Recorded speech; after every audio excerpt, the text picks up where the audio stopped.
Bem-vindo à Toledomed. Aqui, transformamos conteúdos complexos da medicina em aprendizado direto, estratégico e aplicável à prática clínica. Nossos resumos são focados nos temas mais cobrados do Revalida INEP e também do ENAMED, com raciocínio clínico e abordagem baseada nos principais protocolos. Sem enrolação, sem excesso de teoria desnecessária. A proposta é simples: acelerar sua aprovação e fortalecer sua base médica de verdade. Agora, vamos direto ao ponto.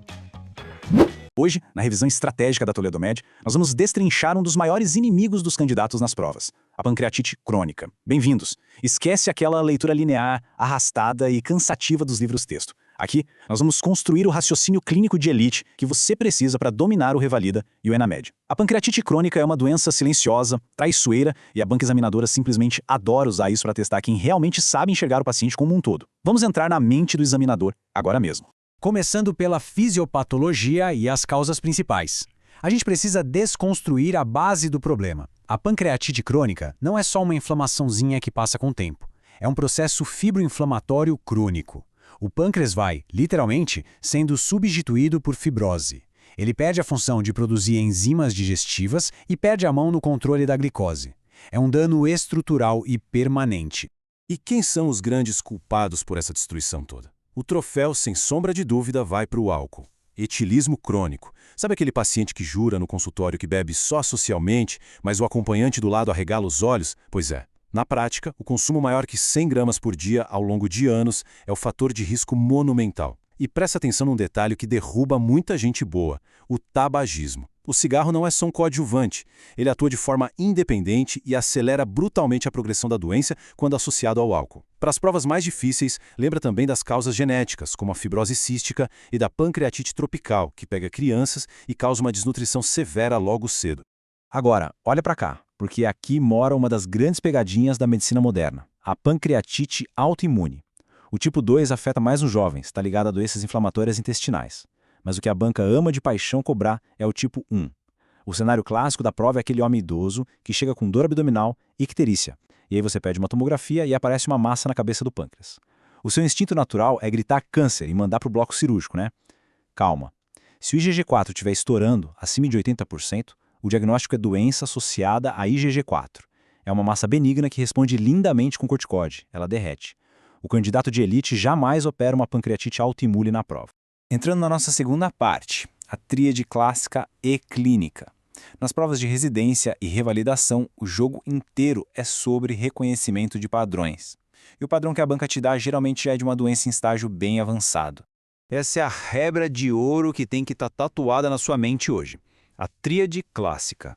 Esteatorreia, que é aquela diarreia com gordura fétida, calcificações visíveis no pâncreas e o diabetes mellitus.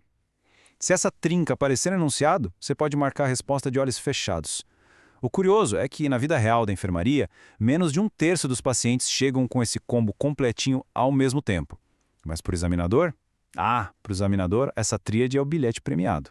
Mas por que a esteatorreia demora tanto a aparecer clinicamente? Porque o pâncreas é um órgão absurdamente guerreiro e resiliente. Para que a má absorção de gorduras fique clinicamente evidente, a ponto de o paciente perder peso e ter diarreia, tem que haver uma destruição de mais de 90% de todo o tecido pancreático. 90%! Então, quando o paciente senta na sua frente e diz que as fezes estão boiando no vaso, meu amigo, o dano estrutural ali já é quase total. E como essa desabsorção acaba com as vitaminas do paciente, anota esse gatilho mental de altíssimo rendimento. Pacientes desnutridos em fases avançadas, principalmente os etilistas, podem ter deficiência de vitamina B3, a niacina. E isso gera a famosa pelagra. O segredo, lembra dos 3 Ds da pelagra? Diarreia, dermatite e demência. Se a banca descrever lesões de pele num paciente confuso e com queixas abdominais, você mata a questão na hora. Vamos falar de diagnóstico de alto rendimento agora. A gente já reconheceu o padrão clínico. Ótimo. Mas como a gente prova isso oficialmente no papel? Qual é a estratégia? Essa imagem aí é a prova irrefutável que todo radiologista e cirurgião quer ver. Observa as calcificações no trajeto pancreático na tomografia. Bateu o olho nisso, o diagnóstico radiológico está selado. A tomo é maravilhosa para essas fases mais tardias. Mas cuidado com a pegadinha. Se a questão pedir o melhor exame para diagnóstico em fases precoces, antes dessas pedras todas se formarem, a resposta não é a tomografia. É a ecoendoscopia, o ultrassom endoscópico. Ele vê a alteração muito antes. E para provar por exames de laboratório que o pâncreas parou de trabalhar, a gente usa esse número mágico, elastase fecal menor que 200. Essa enzima é produzida pelo pâncreas e sai intacta nas fezes. Se está baixa, a fábrica faliu. É a forma mais elegante e direta de confirmar a insuficiência exócrina pancreática numa prova sem inventar moda. Indo para o tratamento escalonado e enzimas. Diagnóstico fechado. E agora? O pâncreas do paciente está doente, inflamado, cheio de fibrose e não funciona. Como a gente devolve a qualidade de vida para essa pessoa? A abordagem da dor tem que ser muito inteligente. Nada de querer mandar o paciente para o bisturi logo de cara. O primeiro passo absoluto é mudar a vida do cara. Tem que parar de beber e fumar agora, associando analgésicos simples e dieta fracionada. A dor continuou? A gente sobe o degrau para opioides e já entra com moduladores da dor, como antidepressivos e pregabalina.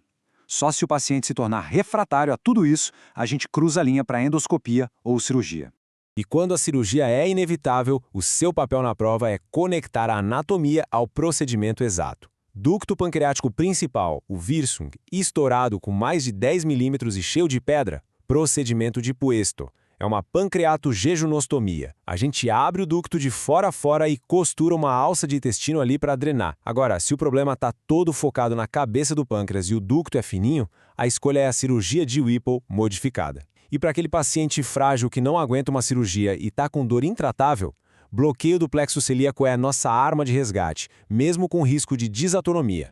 Além de focar na dor, a gente precisa devolver o que o pâncreas parou de fabricar. A reposição com pancreatina tem que ser feita estritamente durante as refeições. Tomar em jejum é jogar dinheiro fora. E associar um inibidor de bomba de prótons, como o omeprazol, protege essas enzimas de serem destruídas pelo ácido do estômago. Agora presta atenção nesse cuidado clínico de altíssimo nível, o diabetes pancreático. Esses pacientes perdem a insulina, claro, mas eles também perdem as células alfa, que produzem o glucagon, ou seja, eles ficam sem defesa nenhuma contra a hipoglicemia. Se você errar a mão na dose de insulina, o paciente faz uma hipoglicemia fatal.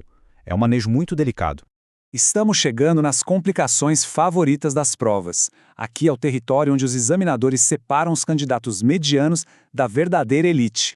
Olha para isso aqui, que isso é ouro puro. O paciente chega vomitando sangue, faz a endoscopia, tem varizes no estômago, mas o esôfago está limpo. Varizes gástricas isoladas. Meu amigo, o diagnóstico é trombose da veia esplênica, causada pela inflamação do pâncreas. É a clássica hipertensão portal segmentar.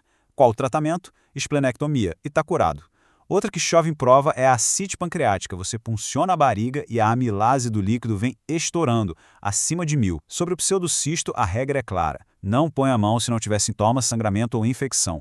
E lembre-se sempre, o ambiente inflamatório crônico aumenta absurdamente o risco de câncer, especialmente nas síndromes hereditárias. Vamos agora para o nosso raio-x clínico do Revalida. É hora de ver como tudo isso que a gente discutiu se apresenta no cenário real da sua prova. Lê esse caso comigo com olhos de quem domina o assunto. Homem, 56 anos, etilista e tabagista. Ele tem dor epigástrica há 3 anos. Olha a cronicidade aí. A glicemia de jejum está em 236. E ele reclama de evacuações pastosas, volumosas, 3 vezes ao dia. A banca vai direto ao ponto. Qual é o diagnóstico e como a gente prova isso? O raciocínio é perfeito e direto. Causa é evidente: álcool mais cigarro. Dor crônica arrastada. Diabetes novo e essa diarreia franca, que é a esteatorreia clínica batendo na porta. É a tríade clássica completinha. Diagnóstico inquestionável, pancreatite crônica. O exame para confirmar essa fase avançada e mostrar as calcificações. Tomografia computadorizada de abdômen. Exatamente assim que a elite da medicina gabarita a prova. Muito obrigado por acompanhar essa nossa revisão de alto rendimento. E eu deixo uma provocação final para você.